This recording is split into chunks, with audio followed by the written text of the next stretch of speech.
The U.S. government's closely watched monthly employment report has become an important barometer of the state of the world's largest economy.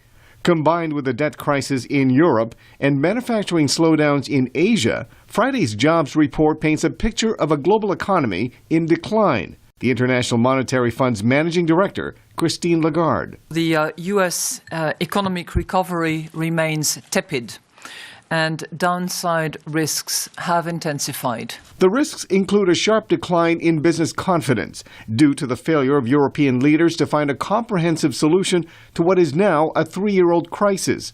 But Standard & Poor's chief equity strategist Sam Stovall says it's not entirely the fault of Europe's leaders. I think politicians here in the U.S. as well have not done their job of instilling confidence on Wall Street as well as on Main Street and giving businesses reasons to expand. Both Lagarde and Stovall point to political discord in the U.S. Congress and the possibility that lawmakers will once again be unable to agree on a deficit-cutting plan and the expiration of tax cuts by the end of the year.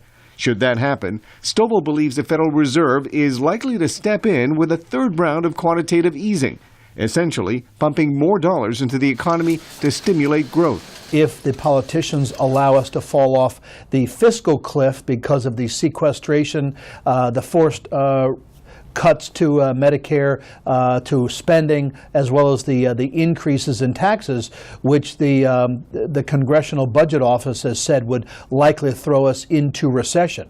Despite an increasingly dismal outlook and a Europe that most economists believe is already shrinking, Stovall says the risk of a much larger global recession remains small. Investors and people on Main Street are very worried that we slip back into recession, if not on our own, then at least dragged into it because of Europe and because of China. But right now, the belief is that, no, we probably will be able to skirt it. The ratings agency projects China's economy will grow around 8% this year, with the U.S. economy picking up strength in the second half of 2012 with about 2% growth. Arcega, VOA News, Washington.